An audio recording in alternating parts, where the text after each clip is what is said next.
Bienvenue chez SoftLearnings. Là, la dernière vidéo, c'est-à-dire la 4e de cette série de formations dédiée à la conception de feux de calcul pour descente de charge sur des linteaux métalliques, nous avions rajouté quelques éléments graphiques afin d'illustrer au mieux le profilé qui va justement reprendre les charges, de même que les planchers qui vont lui transmettre ces charges. À la suite, nous avons entamé l'implémentation d'une étape de calcul qui consiste justement à la détermination des sollicitations que va subir le profilé. Pour ce faire, nous avions déjà intégré les formules de calcul du moment de flexion partant de la charge que va subir le profilé à l'ELU et à l'ELS. Donc pour cette vidéo, cette 5e vidéo de la série, nous allons poursuivre avec le calcul des sollicitations et précisément l'effort tranchant et y rajouter quelques éléments graphiques pour mieux illustrer les valeurs que nous allons obtenir. Nous vous souhaitons une bonne formation. Donc, nous allons copier le contenu de cette cellule qui renferme mon flexion MU et le coller dans la cellule B62 afin de le remplacer par effort tranchant. Parmi les éléments que nous allons justement utiliser pour calculer cet effort tranchant, il y a la charge à l'ULU. Donc là, nous insérons effort tranchant en kilonewton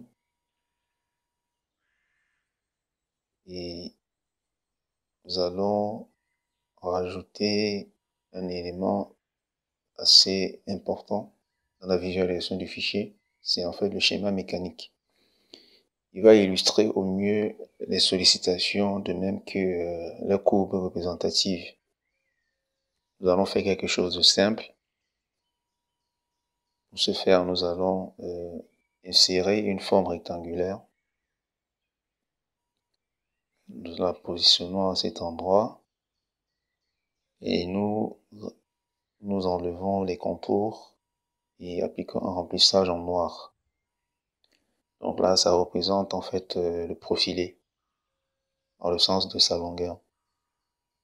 Suite à cela, nous allons rajouter des éléments qui représentent en fait les appuis, parce que n'oublions pas, nous travaillons là dans le cadre d'une poutre isostatique. Donc elle est simplement appuyée aux deux extrémités. Donc nous appliquons ce triangle, nous le dupliquons avec la commande CTRL plus D et nous l'intégrons à l'autre bout de la poutre. À la suite, nous allons représenter en fait la charge uniformément repartie. Et là, nous appliquons cette ligne que nous allons remplir en noir et augmenter légèrement l'épaisseur de trait. Donc, après cela, nous allons y appliquer des flèches qui représentent le sens de descente, plutôt le sens d'orientation de la charge uniformément repartie, puisque c'est une charge gravitaire. Donc, elle est orientée du haut vers le bas. Là, nous dupliquons la flèche, CTRL D à chaque fois, CTRL D, CTRL D, et nous positionnons cette dernière flèche à l'extrémité, de manière à avoir une représentation uniforme. Donc là, nous ouvrons le panneau de sélection des éléments dans le but de regrouper toutes ces formes-là en un groupe d'éléments. Donc après les avoir sélectionnés, nous effectuons un clic droit. Nous allons sur l'option groupe et nous constituons justement un groupe. Nous portons dans ce groupe le placer juste au-dessus de la poutre afin de représenter, comme nous l'avons déjà dit, le sens du déplacement de la charge. Et nous jugeons judicieux d'avoir un seul et même groupe pour tous ces éléments. Donc nous allons tous les sélectionner et avoir un groupe complet. Voilà, ça facilite le déplacement. Nous nous positionnons un peu en dessous Et nous allons rajouter du test illustratif, ou plutôt qui va contenir la valeur de la charge uniformément répartie. Ce sera justement la charge à l'ELU et indice U. Et là, nous allons revoir en fait sa valeur concrète. Cela viendra dans la suite. Certainement, ça fera l'objet d'une autre vidéo afin d'appliquer la charge exactement reçue par le profilé. Donc là, plaçons plutôt PU par l'ento en kN par mètre à la gauche. Le U, il y a en indice. Et cette cellule E50 va contenir justement la valeur de la charge uniformément répartie. Et comme nous l'avons mentionné, cela fera l'objet d'une autre vidéo. Et nous vous présenterons pourquoi est-ce que, enfin nous justifions pourquoi est-ce que nous avons décidé d'avoir cette partie telle qu'elle. Donc, à la suite, nous allons rajouter un graphe qui va illustrer le moment de flexion. Donc là, nous remplaçons, après avoir copié, nous remplaçons le contenu par M max. Attention, le M n'est pas en indice, voilà. Donc c'est le moment maximal par l'ento.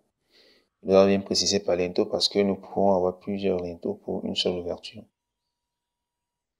Donc là, la valeur qui sera contenue ici, bien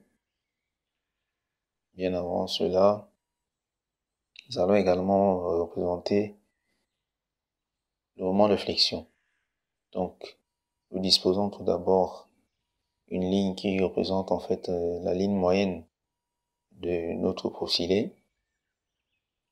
Cette ligne par laquelle passe l'ensemble des centres de gravité. Donc, et puis nous passons à l'application d'une courbe. Une courbe qui va représenter justement le moment de flexion orienté vers le haut, parce que ce sera une valeur positive orientée vers le haut. Avant de continuer cette vidéo, nous souhaitons vous présenter la plateforme de formation www.softlearnings.com.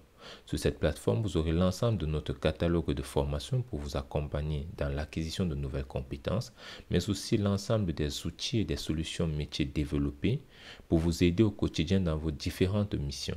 Vous avez aussi la possibilité de réserver vos places pour nos différents séminaires que nous organisons tout au long de l'année, en venant simplement dans l'onglet séminaire et en choisissant le séminaire auquel vous voulez participer. Nous souhaitons par exemple prendre une formation, nous allons cliquer dans l'onglet formation et nous allons choisir cette formation que nous souhaitons ajouter au panier. Vous pouvez simplement cliquer sur ajouter au panier ou si vous souhaitez avoir la description de la formation, vous allez cliquer sur voir plus. Dans cette description, vous aurez l'ensemble du contenu de la formation. Vous avez la possibilité de voir les 2 premières vidéos de la formation, mais aussi la description de la formation et l'ensemble des outils qui sont mis à votre disposition pour la formation. Une fois que vous êtes convaincu, vous allez simplement cliquer sur ajouter au panier. Et lorsque vous ajoutez au panier, vous allez aller dans votre panier.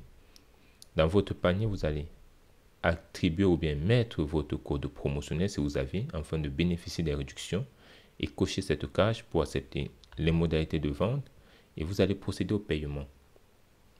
Lors du paiement, vous avez 3 possibilités. Donc, soit vous pouvez prendre un paiement pour 6 mois, pour 12 mois ou pour 24 mois. En fonction de celui que vous allez choisir, vous pouvez choisir pour 12 mois ou pour 6 mois. Ça dépendra de vous. Au niveau des paiements, vous avez un paiement par carte bancaire si vous possédez une carte bancaire. Et au cas où vous n'avez pas de carte bancaire, vous pouvez payer par mobile money. Et si vous souhaitez bénéficier de 20% de réduction sur tous les achats que vous allez faire sur la plateforme, vous allez simplement payer par des softcoins. Comment faire pour recharger votre compte de softcoin? Vous allez simplement venir dans l'onglet softcoin à ce niveau. Et lorsque vous arrivez sur cet onglet, vous pouvez sélectionner votre recharge ou entrer une recharge personnalisée à ce niveau. Nous allons simplement choisir que nous voulons recharger de 140 €. Vous allez cliquer sur recharger. Et à ce niveau, il sera question pour vous de pouvoir entrer vos informations bancaires ici pour faire votre recharge. Une fois que la recharge est faite, vous allez revenir dans votre compte pour voir où se situe le reliquat ou bien votre compte de coin, c'est dans votre compte personnel, mes coins, et vous avez l'ensemble des coins qui vous est attribué ou bien que vous avez acheté. Vous pouvez maintenant payer vos formations avec cela. Et si vous n'avez pas de compte, n'hésitez pas à regarder notre liste de partenaires dans les différents pays pour pouvoir recharger votre carte bancaire, votre compte coin autant pour moi, ou alors vous pouvez nous écrire à contact@softlearnings.com et nous allons vous donner la procédure pour pouvoir recharger votre compte. Donc, nous orientons cette courbe vers le haut. Voilà, la forme elle est assez représentative. Essayons de repositionner justement cette courbe de manière à ce qu'elle soit bien constituée. Puis, nous allons lui attribuer une couleur. Mais avant cela, nous changeons son épaisseur, l'épaisseur du trait. Et la couleur sera du jaune. Je pense que c'est assez visible. Du jaune pour représenter justement la courbe du moment fléchissant.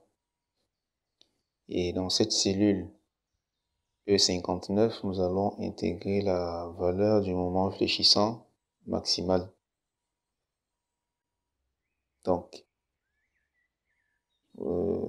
avant d'y arriver, nous allons représenter à peu près une sorte de symétrie, si on peut dire ça comme ça, de nos appuis, pour montrer qu'en fait, le moment fléchissant, il est exprimé entre un appui à gauche et un appui à droite, dans les deux extrémités. Voilà le trait, disons, préférons utiliser les trains interrompus. Train interrompu, comme pour montrer que c'est une trajectoire qui est continue, ou plutôt qui se suit depuis le haut du schéma mécanique. Donc nous dupliquons CTRL D, nous positionnons correctement, voilà. Ensuite nous dupliquons cette ligne moyenne qui va être utile à la représentation du diagramme de l'effort tranchant. Donc là, la ligne est positionnée, nous la dupliquons de nouveau, et sachant que nous sommes toujours dans le cas d'une poutre isostatique, on connaît en fait l'allure du diagramme de l'effort tranchant. Donc à une extrémité, on a une valeur maximale, ensuite au milieu de la travée, la valeur elle est nulle, puis lorsqu'elle traverse justement le milieu de la poutre, elle redevient maximale, mais cette fois-ci avec une valeur négative. Donc voilà, les extrémités, on applique la couleur jaune. Puis nous allons intégrer la valeur, proprement dit la valeur numérique de cet effort tranchant. Donc pour ce faire, ce que nous allons prendre en considération, ce sera l'effort tranchant. Tout d'abord, revenons au niveau du moment fléchissant et redéfinissons justement la forme contenu, la cellule. Ensuite, voilà, l'effort tranchant sera celui qu'on aura déjà calculé. Donc là, on copie dans le contenu de cette cellule. Nous passons à la police Georgia, hauteur 12, à cette extrémité. Nous allons faire pareil avec l'autre extrémité, c'est-à-dire à droite et en bas de notre poutre. Appliquons la police Georgia une fois de plus, hauteur 12 pour le test, et nous le renvoyons à gauche. Voilà, nous allons laisser des valeurs, on va dire algébriques, ou plutôt positives. On prend des valeurs absolues, bien que en bas et à droite du diagramme, on devrait avoir une valeur négative, mais nous les laissons comme ça. Donc, rendu à cette étape, nous allons normalement pouvoir nous arrêter de manière à ce que lors de la prochaine vidéo, nous procédions, ou plutôt nous passions à une toute autre étape justement de la conception de notre feuille de calcul Excel. Et nous tenons à mentionner le fait que à l'issue de la conception de cette feuille de calcul Excel, nous allons intégrer, ou plutôt nous allons passer à une application, c'est-à-dire nous allons prendre un cas pratique sur un projet réel afin de voir comment ces valeurs-là peuvent être justement obtenues. Et nous nous chargerons également de faire une comparaison avec des résultats que nous pourrions obtenir sur un logiciel de calcul de structure, en l'occurrence Robot. C'est pour dire que le moment venu, il sera judicieux que vous ayez le logiciel Robot installé sur votre PC, de sorte que nous puissions faire une comparaison justement des résultats entre ce que l'on aura depuis notre feuille de calcul Excel et ce que le logiciel Robot pourrait nous fournir. Donc, ainsi, nous arrivons au terme de cette 5e vidéo et nous vous souhaitons de bien vous porter et à la prochaine pour la suite de notre formation. Pour plus de contenu, visitez le site www.softlearnings.com et ensemble, augmentons votre plus-value.